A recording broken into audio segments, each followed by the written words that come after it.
Now, this is a new unit, and probably the most important thing is drawing free body diagrams. Okay? Free body diagrams are the pictures we use to allow us to make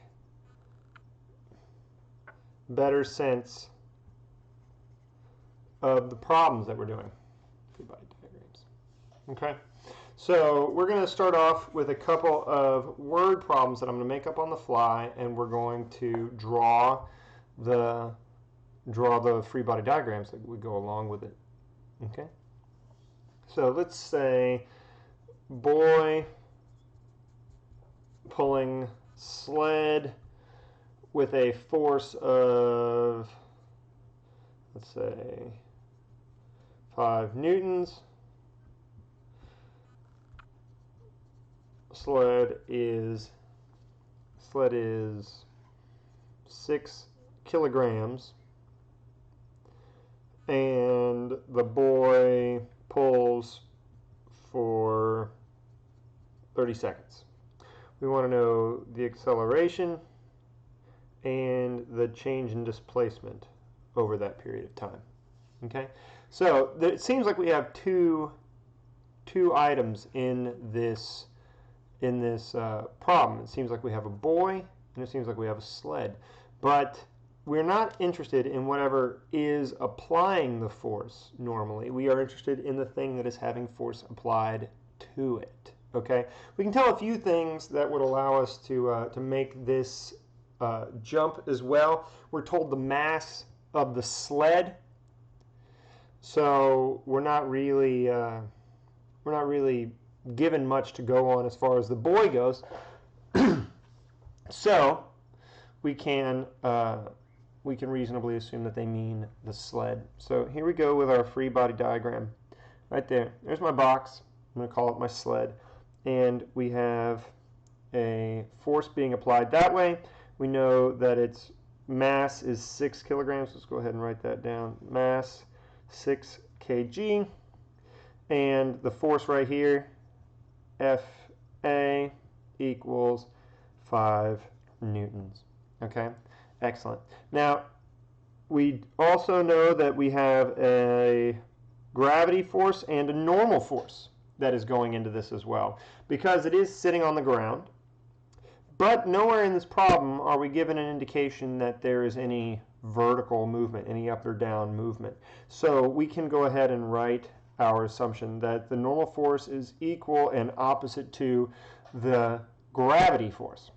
As a result, these two would cancel out, so we're not terribly concerned with these guys right here.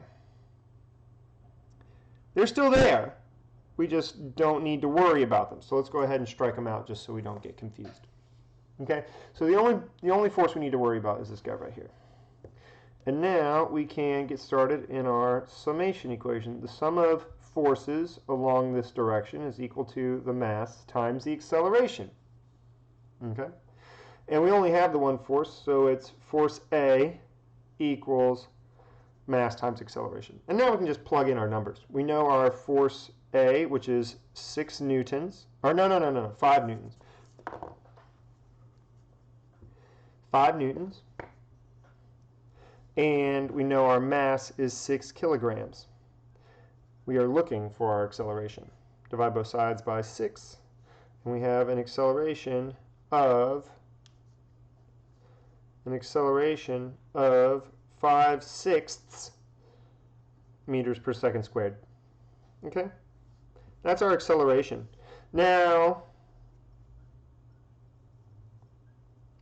let's go ahead and add one detail from rest. Okay, we're going to need that for this one. Now, we can solve for our displacement. Our delta x, our displacement equation from last unit, is equal to our initial velocity in that direction multiplied by time plus 1/2 acceleration multiplied by time squared. Okay? Now, I added that from rest so that we can strike out that part of our equation, okay? So now we can just plug in our numbers, 1/2, 5/6, and we know what time it is for 30 seconds, 30 squared. And if we just plug all that into our calculator,